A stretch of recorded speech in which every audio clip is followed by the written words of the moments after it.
السلام علیکم ورحمۃ اللہ وبرکاتہ. الحمد للہ والصلاة والسلام علی رسول اللہ. اشہد ان لا الہ الا اللہ واشہد ان محمدا عبدہ ورسولہ. اما بعد فعن ابی ہریرہ رضی اللہ عنہ ان رسول اللہ صلی اللہ علیہ وسلم قال اتدرون ما الغیبہ قالوا اللہ ورسولہ اعلم قال ذکرک اخاک بما یکرہ قیل افرأیت ان کان فی اخی ما اقول قال إن كان فيه ما تقول فقد اغتبته وإن لم يكن فيه ما تقول فقد بهته. رواه مسلم. ابو ہریرہ رضی اللہ عنہ سے روایت ہے کہ اللہ کے رسول صلی اللہ علیہ وسلم نے فرمایا اتدرون ما الغیبہ، کیا تم لوگ جانتے ہو کہ غیبت کسے کہتے ہیں، غیبت کیا ہے؟ قالوا، تو صحابہ نے کہا اللہ و رسولہ اعلم، اللہ اور اس کے رسول زیادہ جانتے ہیں. قال، تو آپ صلی اللہ علیہ وسلم نے فرمایا ذکرک اخاک بما یکرہ، تم اپنے بھائی کا ذکر کرو ایسی چیز کے ذریعے سے جسے وہ ناپسند کرے، یہ غیبت ہے. قیل، آپ صلی اللہ علیہ وسلم سے کہا گیا، پوچھا گیا افرأیت ان کان فی اخی ما اقول، اللہ کے رسول آپ کا کیا خیال ہے اگر وہ برائی یا وہ چیز یا وہ ناپسندیدہ چیز میرے بھائی کے اندر موجود ہو جسے میں بیان کر رہا ہوں؟ تو آپ نے فرمایا اگر وہ چیز تمہارے بھائی کے اندر موجود ہے فقد غتبتہ، تو نے اس کی غیبت کی ہے، اور اگر وہ چیز اس کے اندر موجود نہیں ہے تو گویا تم نے اس پر بہتان لگایا ہے. اس حدیث کو امام مسلم نے روایت کیا ہے. محترم حضرات، جیسا کہ آپ کو معلوم ہوا کہ اس حدیث کا تعلق غیبت سے ہے. اللہ رب العزت نے ہمیں اور آپ کو زبان دیا ہے، اور اس زبان کے تعلق سے ہمیں اور آپ کو بہت زیادہ محتاط رہنے کے لیے کہا گیا ہے، کیونکہ زبان کی بڑی ہلاکتیں ہیں اور بڑی آفتیں ہیں. اس لیے آپ پائیں گے احادیث کی کتابوں میں کہ زبان کی حفاظت کے تعلق سے بہت ساری چیزیں وارد ہوئی ہیں. اللہ کے رسول صلی اللہ علیہ وسلم نے ایک مشہور حدیث میں بیان فرمایا تھا، جو مجھے دو چیزوں کی ضمانت دے دے گا میں اسے جنت کی ضمانت دے دوں گا. اس میں ایک چیز آپ صلی اللہ علیہ وسلم نے بیان کیا کہ زبان کی حفاظت، زبان کی ضمانت اور شرمگاہ کی ضمانت، یہ دو ضمانتیں جو مجھے دے دے گا تو میں اسے جنت کی ضمانت دیتا ہوں، جنت کی گارنٹی دیتا ہوں. ہمیں اور آپ کو ایک اصول سمجھنا پڑے گا. ہم اور آپ جس سماج میں، جس مسلم معاشرے میں رہتے ہیں یا جس بھی معاشرے میں رہتے ہیں، وہاں پر ہم اور آپ چونکہ انسان ہوتے ہیں، اس لیے ہر انسان میں کوئی نہ کوئی کمی یا کوتاہی یا برائی پائی جاتی ہوگی، اور یہ برائی پائی جاتی ہی ہے کیونکہ ہم فرشتہ نہیں ہے. اس برائی کا تعلق یا تو انسان کے قول سے ہے، یا انسان کے فعل سے ہے، یا انسان کوئی ایسا کام کر رہا ہے جس کی وجہ سے وہ گنہگار ہے، یا پھر کوئی ایسی چیز بول رہا ہے جس کی وجہ سے وہ گناہ میں مبتلا ہو رہا ہے، یعنی قول سے ہے یا فعل سے ہے، یا پھر اس انسان کے اندر کوئی ایسی کمی ہے پیدائشی اعتبار سے کہ ہم اسے اگر بیان کرتے پھرے تو اسے برا لگے گا. مثلا کسی کو اللہ نے ناٹا بنایا، کسی کو اللہ نے کالا بنایا، کسی کی آنکھ میں کوئی پریشانی ہے، کسی کے ہاتھ میں کوئی پریشانی ہے، کسی کے پاؤں میں کوئی پریشانی ہے، اس طرح کی مختلف چیزیں ہو سکتی ہیں.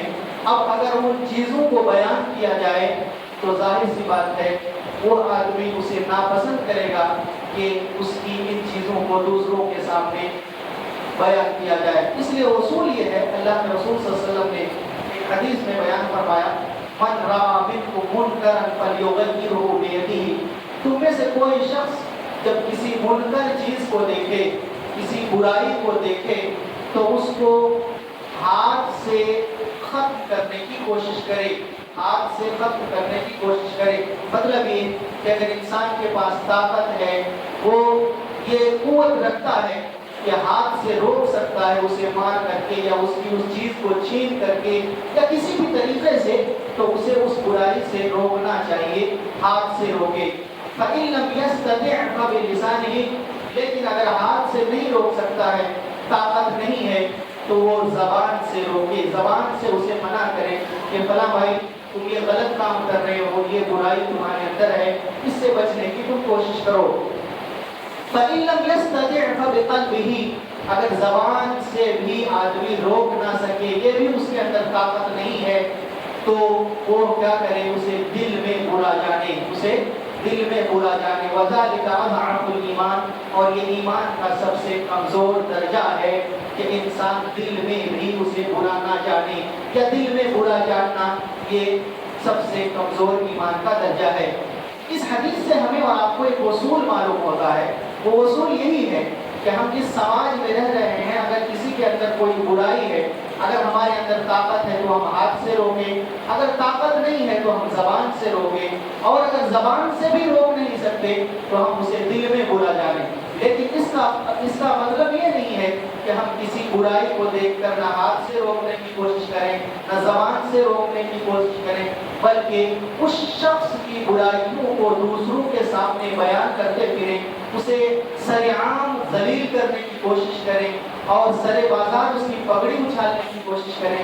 یہ اسلام ہمیں نہیں سکھاتا ہے، اسلام ہمیں ایسا نہیں سکھاتا۔ اسی لیے اگر کوئی شخص کسی مسلمان بھائی کی برائی کو بیان کرتا ہے دوسروں کے سامنے، تو اسی چیز کو اللہ کے رسول صلی اللہ علیہ وسلم نے غیبت کہا ہے، اسی چیز کو اللہ کے رسول نے غیبت کہا ہے کہ تم اپنے بھائی کو ایسی چیز کے ذریعے سے ذکر کرو جو چیز اسے ناپسند ہو، یعنی اس آدمی کو وہ چیز پسند نہیں ہے کہ اس کو لوگوں کے سامنے ذلیل کیا جائے، اس کی برائی کو بیان کیا جائے۔ مثلا کوئی آدمی سود کھا رہا ہے تو آپ اس کو روکیے، ہاتھ سے روکنے کی کوشش کیجیے، زبان سے روکنے کی کوشش کیجیے، لیکن آپ دوسروں کے سامنے اس شخص کا نام لے کر کے بیان کریں کہ فلاں آدمی سود خور ہے، فلاں آدمی سود کھاتا ہے، فلاں کے اندر یہ برائی ہے، فلاں کے اندر یہ برائی ہے۔ اسی چیز کو اللہ کے رسول کہہ رہے ہیں کہ یہی چیز غیبت ہے، اسی چیز کو غیبت کہا گیا۔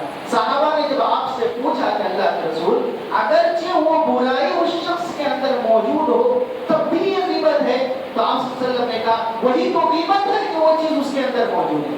اگر وہ چیز اس کے اندر موجود نہیں ہے تو تم تو بہتان لگا رہے ہو، اس پر تم تو جھوٹ بول رہے ہو۔ اس سے زیادہ واضح چیز اور نہیں ہو سکتی غیبت کو سمجھنے کے لیے کہ اللہ کے رسول نے کہا تم کسی مسلمان بھائی کو ایسی چیز سے ذکر کرو جسے وہ ناپسند کرتا ہو، وہ چیز اس کے اندر پائی جاتی ہے، لیکن اس کا مطلب یہ نہیں کہ اس کا پرچار کیا جائے، لوگوں کے سامنے اس کی برائی کو بیان کیا جائے اور اسے ذلیل کرنے کی کوشش کیا جائے۔ آپ کو معلوم ہے کہ غیبت جو ہے یہ بہت خطرناک چیز ہے، غیبت یہ بہت بڑا گناہ ہے۔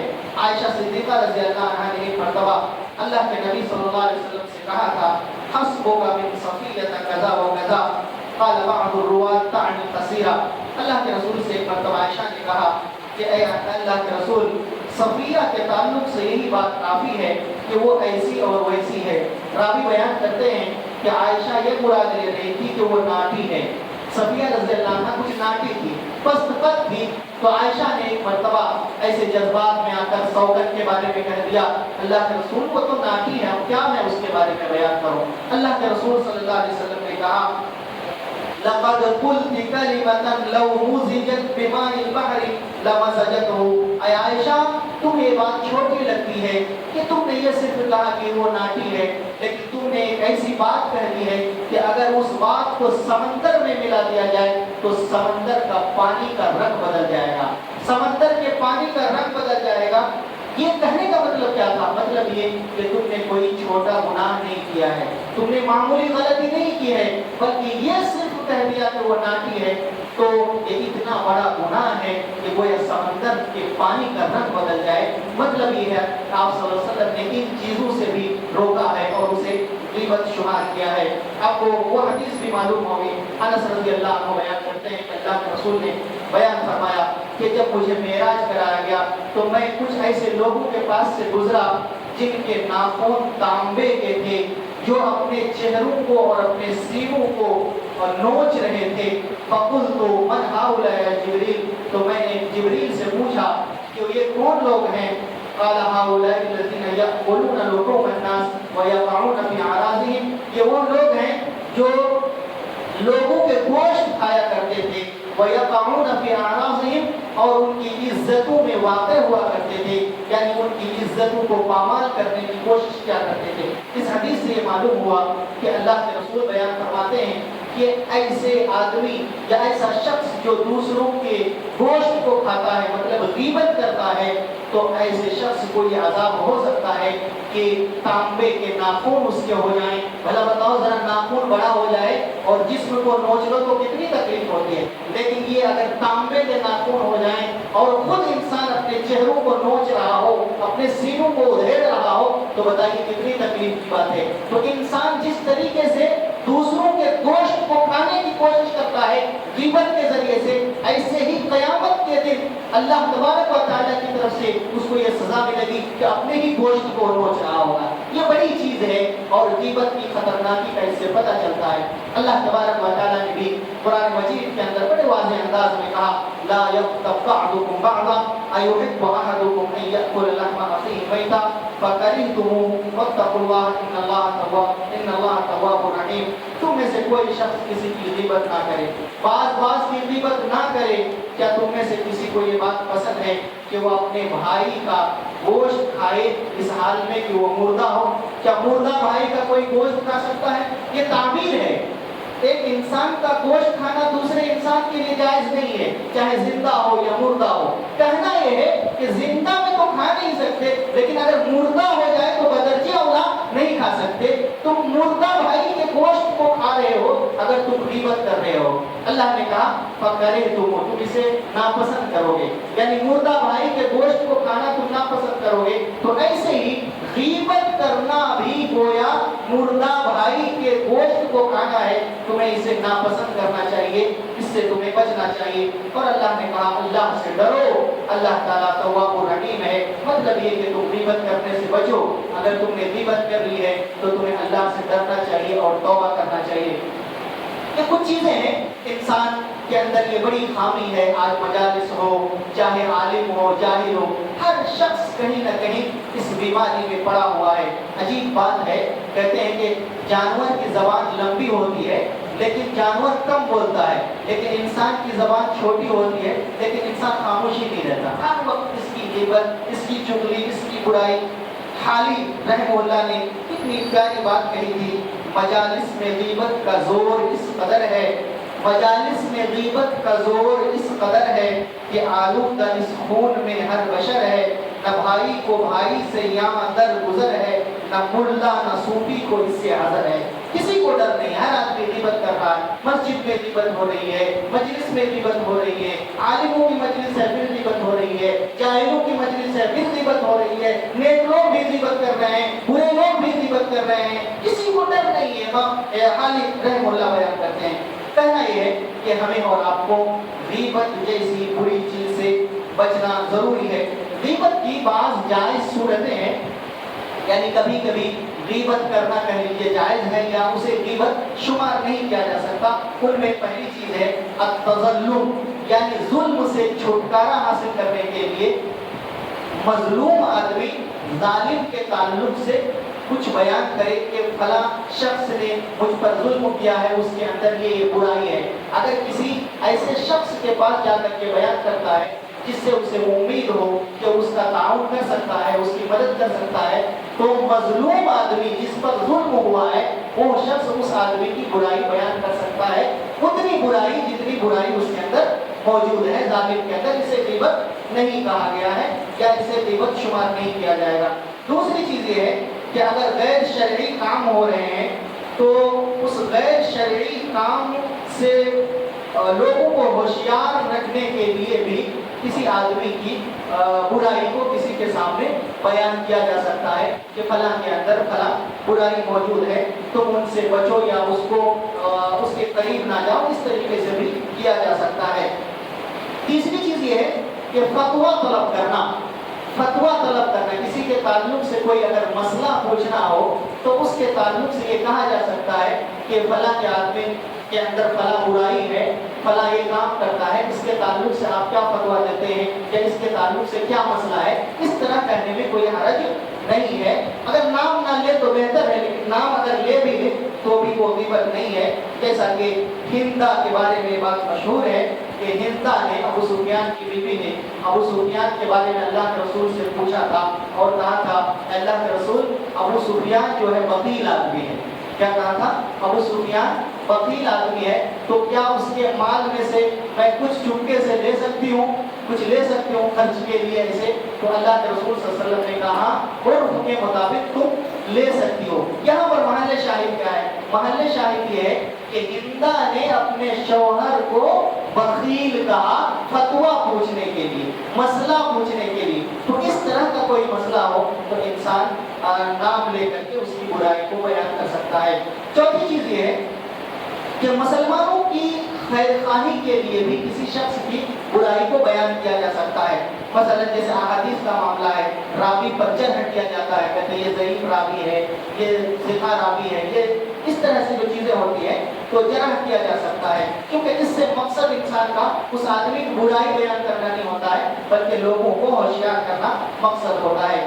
یا جیسے شادی بیاہ کا معاملہ ہے, کوئی شخص آپ سے مشورہ طلب کرتا ہو کہ فلاں کے گھر میں میں شادی کر سکتا ہوں یا نہیں کر سکتا ہوں, آپ کا کیا مشورہ ہے؟ تو آپ اس کے تعلق سے جو کچھ جانتے ہیں آپ ان کو بتاتے ہیں کہ فلاں کے اندر یہ برائی ہے, وہاں پر شادی نہ کرو. اس طرح کی اگر چیز ہے, خیر خواہی ہے آپ کے اندر, تو اس طرح سے بیان کیا جا سکتا ہے. جیسا کہ فاطمہ بنت قیس کو جب طلاق ہو گئی تھی تو عدت کے بعد شادی کا معاملہ آیا تو ابو جہم نے اور معاویہ بن ابو سفیان نے ان کو نکاح کا پیغام دیا تھا. تو فاطمہ اللہ کے رسول صلی اللہ علیہ وسلم کے پاس آئی اور مشورہ کرنے کے لیے کہ اللہ کے رسول ان دونوں لوگوں نے مجھے نکاح کا پیغام دیا ہے, تو آپ کا کیا مشورہ ہے؟ تو آپ نے کہا تھا اما ابو جہم فلا يزع عصاه عن عاتقه. رہی بات ابو جہم کی تو وہ اپنے کندھے سے لاٹھی نہیں ہٹاتا ہے, اپنے کندھے سے لاٹھی نہیں رکھتا ہے. مطلب یہ ہے کہ وہ اپنی بیوی کو بہت زیادہ مانتا ہے, یا دوسرا مطلب یہ ہے کہ وہ بہت زیادہ سفر میں رہتا ہے, وہ بہت زیادہ سفر میں رہتا ہے. اور رہی بات معاویہ کی, وَأَمَّا مُعَاوِيَةٌ فَصُعْلُوءٌ لَا مَالَ لَهُ. رہی بات معاویہ کی تو وہ مسکین آدمی ہے, فقیر آدمی ہے, اس کے پاس پیسے اسے نہیں ہے. تو اللہ کے رسول صلی اللہ علیہ وسلم کا ابو یعنی معاویہ کے بارے میں اور ابو جہل کے بارے میں نکاح کے لیے یا نکاح کے وقت یہ مشورہ دینا کہ فلاں ایسا ایسا, ایک طرح سے برائی ہے نا, لیکن یہ برائی غیبت میں شمار نہیں کی جاتی ہے, کیونکہ آپ اس کی خیر خواہی کرنا چاہتے ہیں. اس کی زندگی کا سوال ہے کہ اگر غلط رشتہ ہو جائے تو پھر سمجھ لیجیے کہ کتنے سارے مسائل ہوتے ہیں.